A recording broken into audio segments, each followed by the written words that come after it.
व्यासपीठावर उपस्थित महाराष्ट्र नवनिर्माण सेनेचे सन्माननीय अध्यक्ष श्रीमान राजसाहेब ठाकरे, महाराष्ट्राचे अष्टपैलू अभिनेते, ज्येष्ठ कर्मी श्रेष्ठ कर्मी श्री दिलीपजी प्रभावळकर सर, उपस्थित पद्मश्री अक्षरगुरु श्री अच्युतजी पालव, महाराष्ट्र नवनिर्माण सेनेचे नेते सन्मान्य श्री अभिजितजी पानसे, महाराष्ट्र नवनिर्माण चित्रपट सेनेचे अध्यक्ष सन्मान्य श्री अमेयजी खोपकर, महाराष्ट्र नवनिर्माण सेनेचे राज्य प्रवक्ते श्री गजाननजी काळे, माजी आमदार, महाराष्ट्र नवनिर्माण सेनेचे नेते श्री राजू पाटील, नगरसेवक सन्मान्य श्री अभिजितजी देसाई आणि नेते सन्मान्य श्री अविनाशजी जाधव, त्याचबरोबर दिग्दर्शक केदारजी शिंदे, पुष्करजी श्रोत्री यांचं सहर्ष आणि मनपूर्वक स्वागत करूया जोरदार टाळ्यांनी। आणि मी महाराष्ट्र नवनिर्माण चित्रपट कर्मचारी सेनेचा इथे खरंच उल्लेख करतो, कारण त्यांना मी विनंती करणार आहे की त्यांनी राजसाहेबांचा सन्मान आणि सत्कार करायचा आहे। सन्मान्य श्री श्रीकांतजी आणि किरणजी, आपणास विनंती आहे की आपण हा सन्मान करायचा आहे।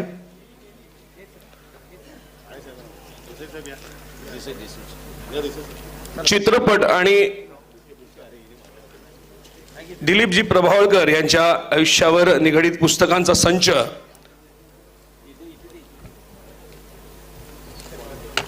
भेट म्हणून आपण तो स्वीकार करावा ही नम्र विनंती। महाराष्ट्र नवनिर्माण चित्रपट कर्मचारी सेना यांच्या वतीनं श्रीकांतजी माने आणि किरणजी सावंत यांच्याकडून ही भेटवस्तू आपणास।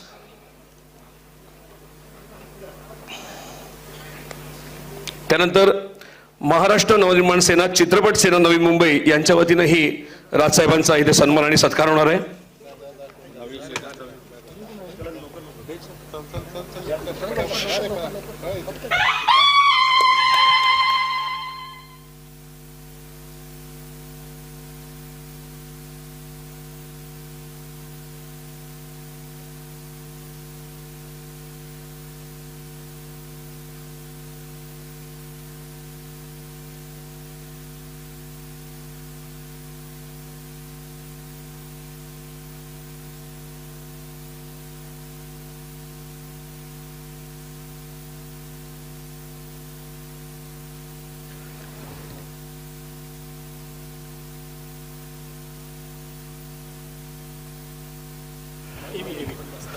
त्यानंतर आपण अष्टपैलू माननीय श्री दिलीपजी प्रभावळकर सर यांच्या आयुष्यावर आधारित एक ध्वनी चित्रफित पाहणार आहोत। आपणास विनंती आहे की आपण ती शांतपणे पाहावी आणि श्रवण करावी।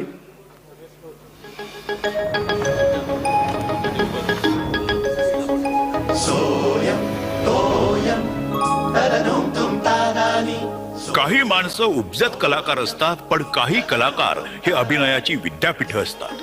मराठी मातीतला असा एक हिरा ज्याने भारतीय कला क्षेत्राचा सर्वोच्च त्रिवेणी संगम साधलाय। नाट्य कारकिर्दीसाठीचा संगीत नाटक अकादमी पुरस्कार, चित्रपटांसाठीचा सर्वोच्च राष्ट्रीय पुरस्कार आणि साहित्यासाठीचा मानाचा साहित्य अकादमी पुरस्कार, हे तिन्ही सन्मान मिळवणारे महाराष्ट्रातील कदाचित एकमेव थोर व्यक्तिमत्व म्हणजेच श्री दिलीप प्रभावळकर। विज्ञानाचा पदवीधर, पर्यटनातली नोकरी, पण मन मात्र रंगभूमीवर रेंगाळणार। रत्नाकर मतकरींच्या रत्नपाखीने दिलेली ती पहिली दाद आजही त्यांच्या कानात घुमत असावी। आणि मग आला तो सुवर्ण काळ। दूरदर्शनच्या पडद्यावर चिमणराव बनून घराघरात पोहोचलेला हा चेहरा। Please excuse my absence today, tomorrow as my eyes have come.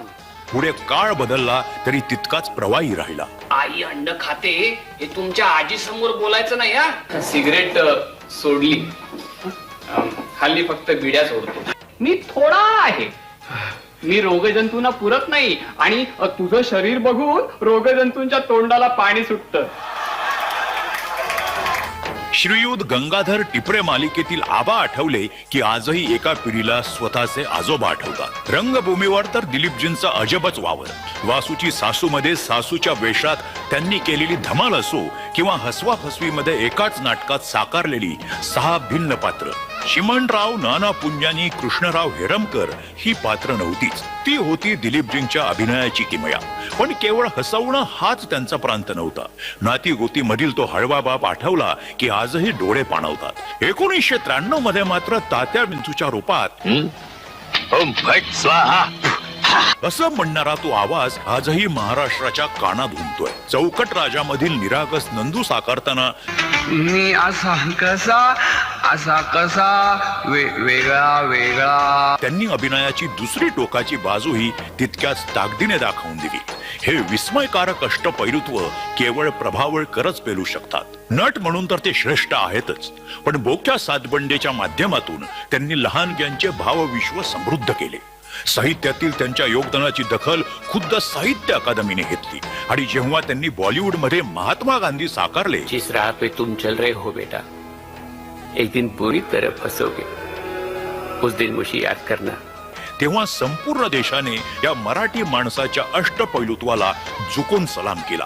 आज वयाची 80 ओलांडल्यानंतरही त्यांचा उत्साह एखाद्या तरुणाला लाजवणारा आहे. दशावतार मधील बाबुली मेस्त्री साकारताना त्यांनी ज्या ताकदीने दशावतारी खेळ मांडला ते पाहून आजची पिढी थक्क झाली. कारण शेवटी कलेला वय नसतं आणि दिलीप प्रभावळकरांसारख्या तपस्वी कलाकाराच्या प्रतिभेला सीमा नसते. आज महाराष्ट्र नवनिर्माण चित्रपट कर्मचारी सेनेच्या सिने देशाया भव्य सोहळ्यात एका बहुआयामी आणि अष्टपैलू कलाकाराचा सन्मान होत आहे.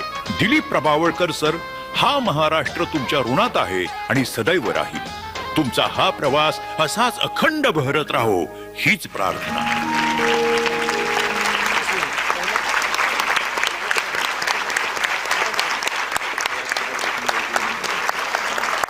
मी मान्यवरांना विनंती करतो की आपण विराजमान व्हायचंय.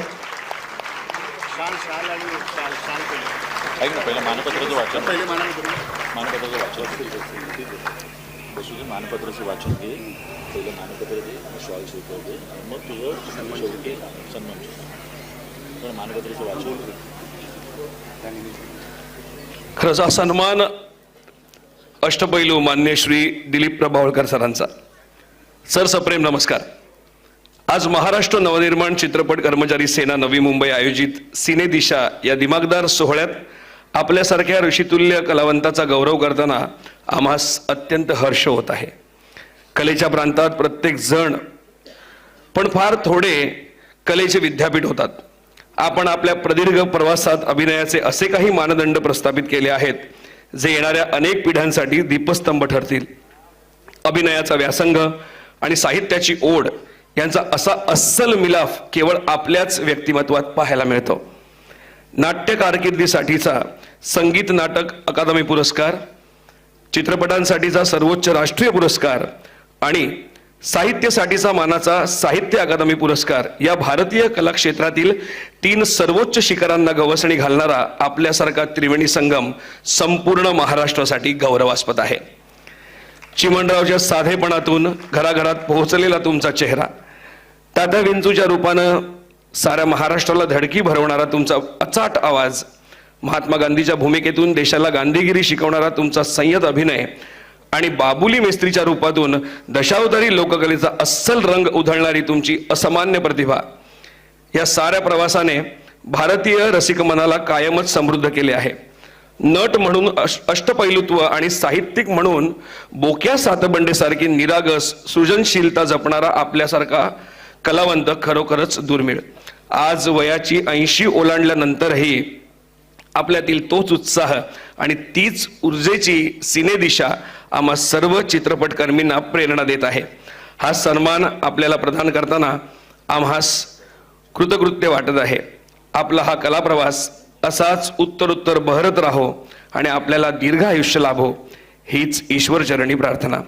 आपल्या अफाट कर्तृत्वास महाराष्ट्र नवनिर्माण चित्रपट कर्मचारी सेनेचा हा मानाचा मुजरा. सन्माननीय राजसाहेबांना विनंती करतो की आपण श्री दिलीप प्रभावळकर सरांना मानपत्र प्रदान करावं.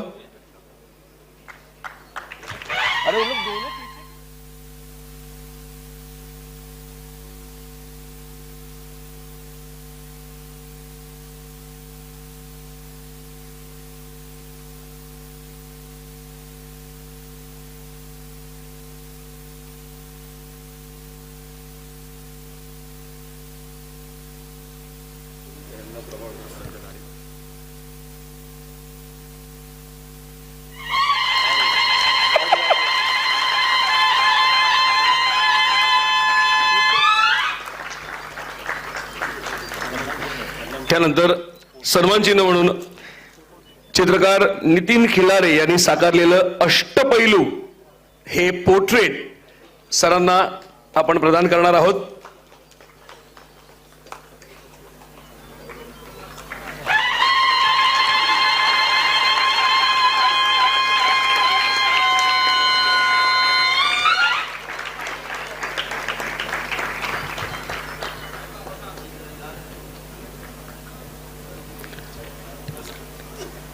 सर्व मान्यवरांना पुन्हा एकदा विराजमान होण्याची विनंती करत सन्मान्य श्री दिलीप काकांना विनंती करतो की आपण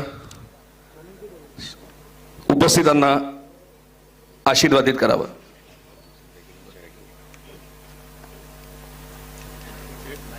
मध्ये तो कोडलेस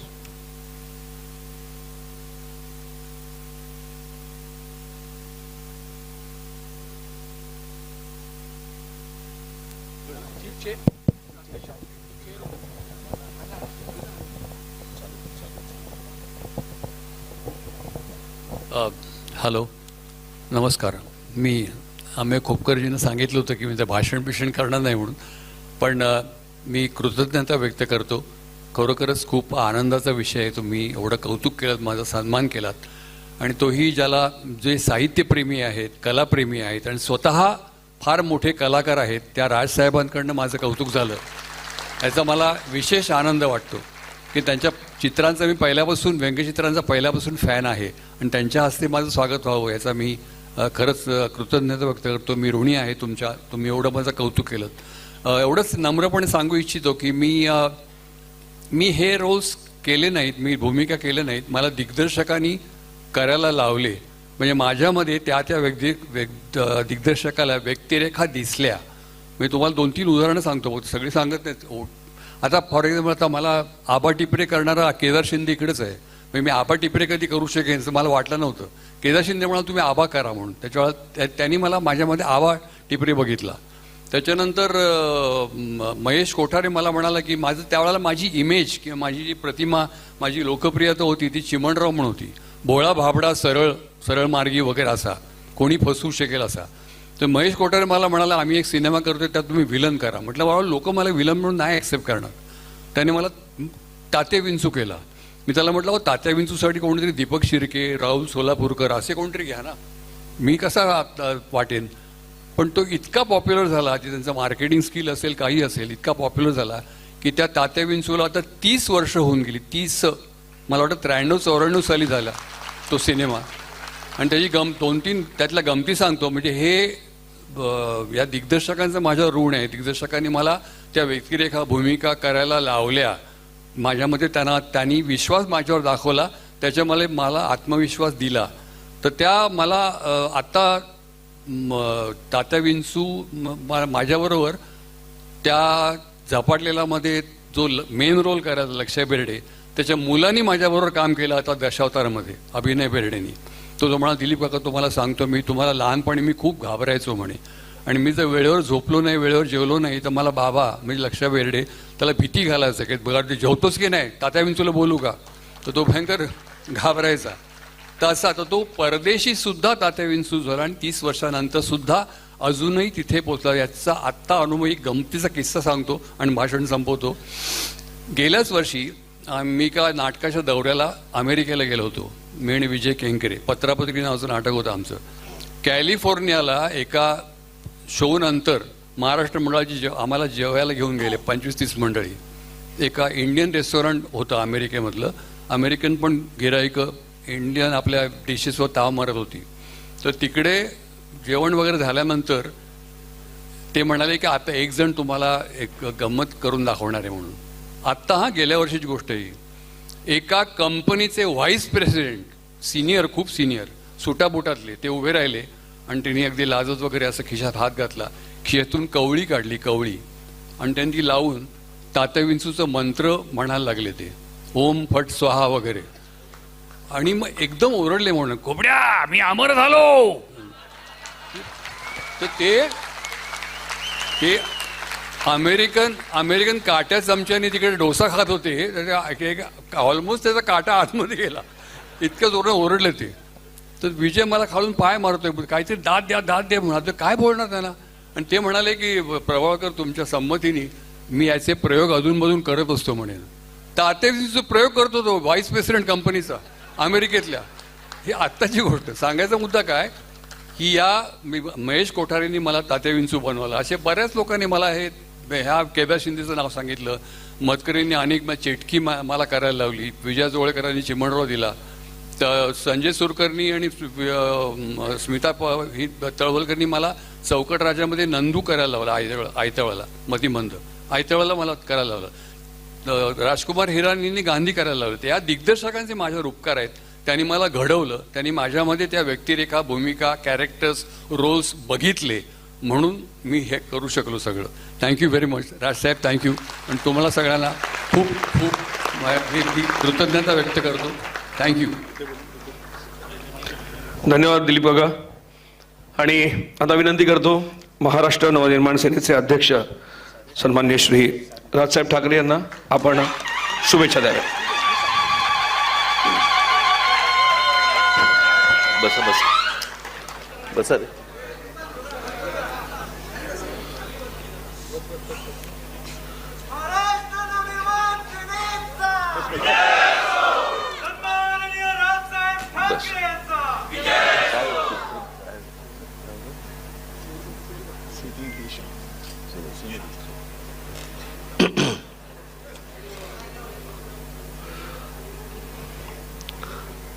सन्माननीय दिलीप प्रभावळकर साहेब आणि माझ्या जमलेल्या सर्व मराठी बांधवांनो, भगिनींनो आणि मातांनो,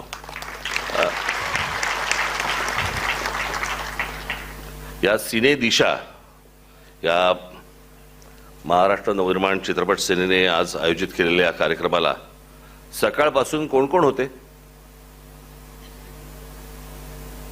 तुम्ही सगळेजण होतात. म्हणजे आता काय हां हां त्याच्यामुळे आता संध्याकाळी आता किती वाजलेत? 8:30. तुम्हाला घरी जायचं असेल. मला माहिती आहे तुम्ही काही नाही भरू नका. तुम्ही आत्ता आलं असणार. नाही वाले आत्ताचे असणार हे सगळे. परंतु आज इथे दिलीप प्रभावळकर साहेब इकडे आज आले.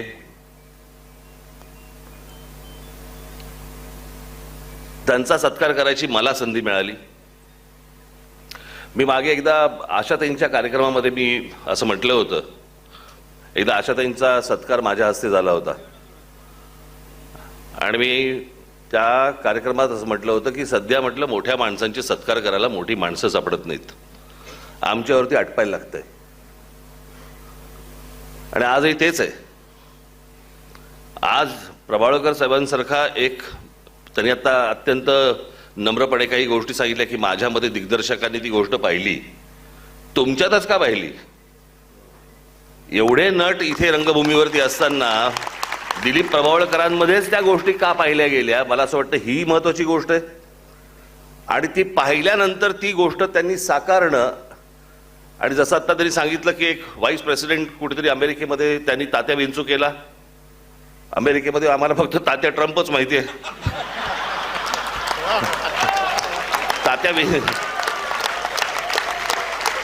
तात्या विंचू पहिल्यांदा ऐकला.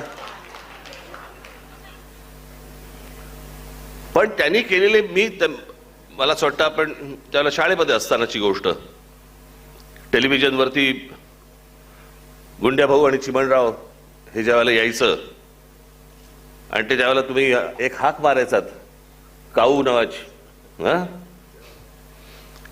तर ते डोळ्यासमोर तेव्हापासून दिलीप प्रभावळकर, आम्ही त्यांचा प्रभाव पाहत आलो. किती चित्रपट पाहिले, किती गोष्टी पाहिल्या. आणि मला असं वाटतं की भारताच्या इतिहासात, चित्रपटाच्या इतिहासामध्ये इतक्या प्रकारच्या विविध भूमिका करणारे मला असं वाटतं ते एकमेव कलाकार असतील.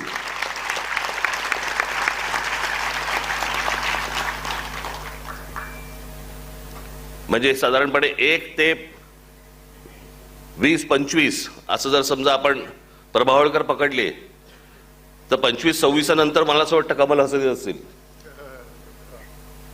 परंतु एवढ्या भूमिका साकारायच्या आणि त्याचा प्रभाव इतकी वर्ष ठेवायचा किंवा राहतो अशा प्रकारे त्या भूमिका करायच्या. म्हणजे आत्ताच त्यांचा दशावतार आला. दशावतारमध्ये तर त्यांनी किती भूमिका केल्या. म्हणजे एका नाटकामध्ये एका चित्रपटामध्ये विविध भूमिका करणं हे काही सोपं साधं काम नाही हे. आणि अशी व्यक्ती आज महाराष्ट्रामध्ये जन्माला आली याचा आम्हाला जास्ती अभिमान आहे.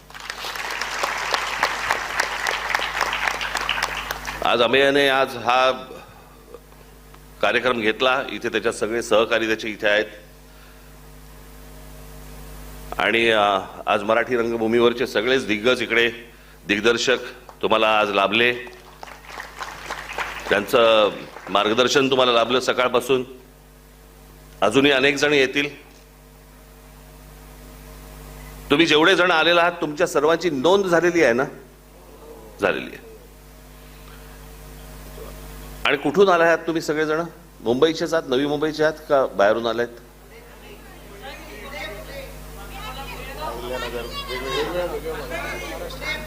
पुणे, रत्नागिरी. महाराष्ट्रातनं आलं बोला ना. सोपं नाही का? मी तुम्हाला आता एक गोष्ट सांगतो. जसं मराठी चित्रपटसृष्टीतले नाट्यसृष्टीतले अनेक दिग्गज तुम्हाला आज इथे सकाळपासून मार्गदर्शनाला मिळाले. मी अमेय खोपकरांशी मी बोलतो.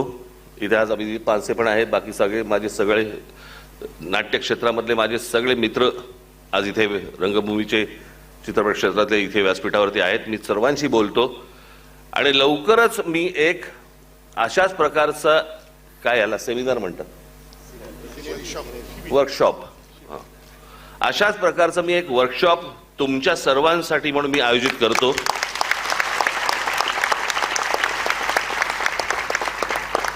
ज्याच्यामध्ये आपले मराठी चित्रपटसृष्टीतले लोक तर असतीलच, परंतु आपल्या सर्वांसाठी म्हणून मी राजकुमार हिरानी, आमिर खान, जावेद अख्तर या सर्वांना मी इथे बोलवीन. तुम्हाला जे काही तुम्हाला या क्षेत्रामध्ये येण्यासाठीचे जे काही प्रश्न असतील ते मला असं वाटतं तुम्ही त्यांच्याशी बोला आणि भविष्यातली सगळी तुमची वाटचाल ही उत्तम हो. चित्रपट कसा करायचा, काय करायचा, नाटक काय करायचं, कसं करायचं. मला चित्रपट क्षेत्रातलं थोडंसं, चित्रपटाबद्दल थोडंसं मला थोडंसं कळतं, थोडंसं, यांच्या एवढं नाही कळत. नाटक मला कळतच नाही. कळत नाही याचा अर्थ समजून घ्या.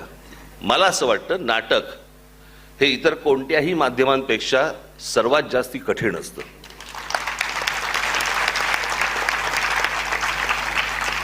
याचं कारण त्याला एका चौकोनामध्ये विश्व मांडायचं असतं आणि तुम्हाला त्या संपूर्ण विश्वामध्ये घेऊन जायचं असतं त्या एका चौकोनात. चित्रपटाला तुम्ही आउटडोअरला कुठेही जाऊ शकता, चित्रपट कसाही फिरवू शकता, कुठेही नेऊ शकता, तेही कठीणच आहे. पण मला असं वाटतं नाटक हे सर्वात जास्ती कठीण माध्यम आहे असं मला वाटतं. मला दरवेळेला नाटक पाहताना हे कसं सुचलं, म्हणजे इथे केदार शिंदेवर बसले, इथे पुष्कर श्रोत्री आहेत. मी केदार शिंदेचं सही रे सही नाटक मी 2, 4, 5, 10 किती वेळा अनेकदा बघितलंय. एकदा ते संपूर्ण नाटक मी बॅकस्टेजने पाहिलंय की भरत जाधव नेमकं करतो काय. इथून जातो, तिकडून उपटतो, तिकडून जातो, इथून कुठेतरी येतो. हे सगळं हे बसवलं कसं. आणि ह्या सगळ्या गोष्टी मला असं वाटतं खूप कठीण गोष्टी आहेत. या सर्व गोष्टी तुम्ही समजून घ्याव्यात. ह्या नाट्यक्षेत्र हे मराठीसारखं प्रभावी मला असं वाटतं दुसरं कुठेही नसावं. आणि आपल्याकडे जे दिग्गज आज मराठी नाट्यसृष्टीमध्ये दिग्गज आहेत ते तर तुम्हाला मार्गदर्शन करतीलच. चित्रपट क्षेत्रामधले जे लोक आहेत तेही येतील. आणि हे हिंदी चित्रपट क्षेत्रातले जे माझ्या परिचयाचे आहेत, माझे जे काही मित्र आहेत, यांनाही मी घेऊन येईन, ज्याच्यातनं तुम्हाला पुढचा मार्ग जास्ती सोपा होईल.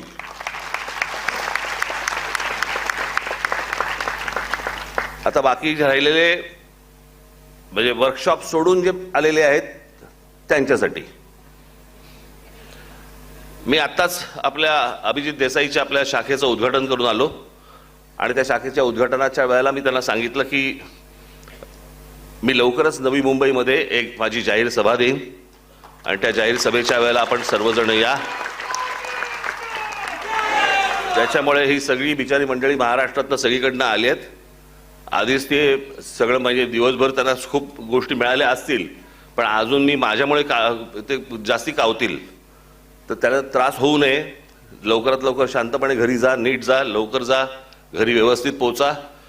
मी नवी मुंबईसाठी म्हणून लवकरात लवकर जाहीर सभेची मी तारीख आपल्याला जाहीर करीन, एवढं फक्त बोलतो. आज दिलीपजी आपण आज इथे सगळे आलात त्याबद्दल मी अतिशय आभारी आहे आपला, आणि आम्ही आणि त्याच्या सर्व टीमचं मी पुन्हा एकदा मनपूर्वक अभिनंदन करतो. धन्यवाद. धन्यवाद राजसाहेब. यानंतर मी महाराष्ट्र नवनिर्माण सेनेचे राज्य प्रवक्ते सन्माननीय श्री गजाननजी काळे आपणास विनंती करतो की आपण आभार प्रदर्शन करावे. मी सगळ्यांचे आभार मानतो. पालव सर, आपणही वेळात वेळ काढून आलात त्याबद्दल आपलेही मनापासून आभार. खूप धन्यवाद.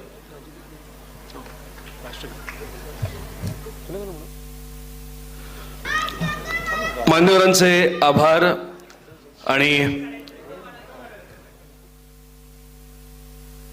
उपस्थितांचे खूप खूप स्नेह जपत आजची ही सायंकाळ आपण इथेच तूर्तास थांबवूया.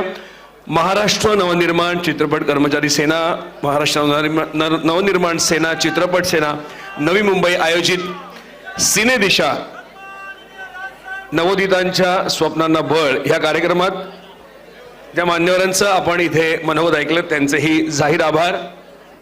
याचबरोबर आजचा हा कार्यक्रम इथेच आपण समाप्त करतोय अशी ही औपचारिक घोषणा करत आपली रजा घेतो. जय हिंद, जय महाराष्ट्र.